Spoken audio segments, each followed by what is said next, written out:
actuellement à Utopia 001. Depuis le mardi 9 septembre, il y a le risque que les forces de l'ordre débarquent à n'importe quel moment pour nous expulser.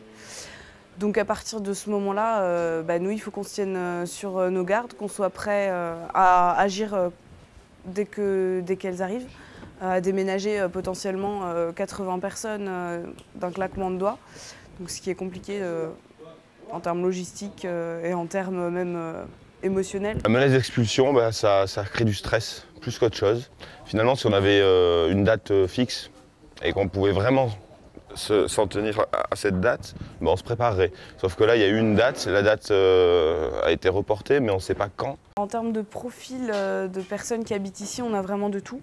Donc on a des étudiants, on a des familles, on a des personnes âgées aussi, on a des enfants, on a des gens on a plusieurs étrangers. Donc là, on accueille des Italiennes, des Anglaises, des Arméniens, des Somaliens. On a eu d'ailleurs des réfugiés politiques, des demandeurs d'asile. Je vais ici avec ma famille, ici, ma tante, mon oncle et ma cousine habitent ici. C'est islamiste, c'est contre nous, yézidis. Ah ouais? Ah ouais. Mais c'est en Arménie? Non, c'est Ah oui, en Irak et Syrie. Ah, c'est ça dont il parlait hier, Raph? Oui, c'est un nom. Vous êtes réfugié politique ou... Oui. Ouais. Oui. Pourquoi? Oui, parce que là-bas, c'est dur pour habiter là-bas. Il y a des malfaits, il y a quelque chose. C'est dur pour nous, pour résider là-bas. Vous êtes originaire de quel pays? De l'Arménie. Il se trouve que j'avais un studio à Montpellier, mais les studios à Montpellier sont devenus très chers. Et maintenant, pour 500 €, vous pouvez avoir 22 mètres carrés, 23, enfin, c'est très cher, quoi.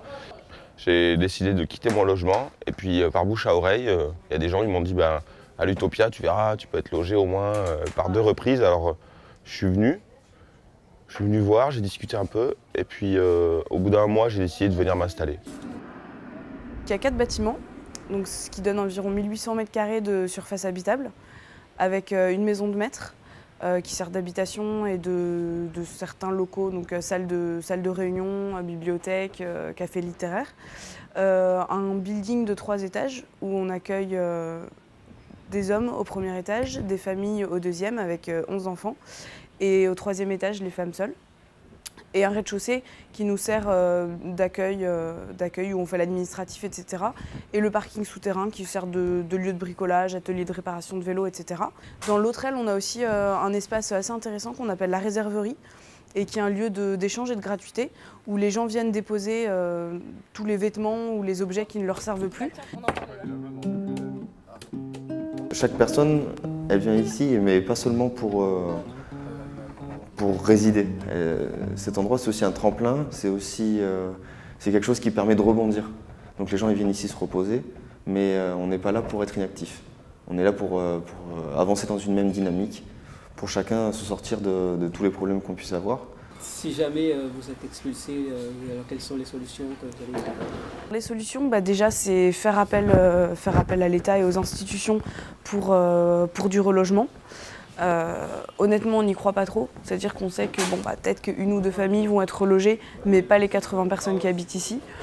Et donc pour ça, on continue à faire ce qu'on fait là. Ça veut dire réquisitionner pour pallier le problème institutionnel de logement. Donc on a des petits plans sous le coude qui sont surprises. Bonjour Toons. Dis donc, ça fait bizarre de te voir sans ton chapeau.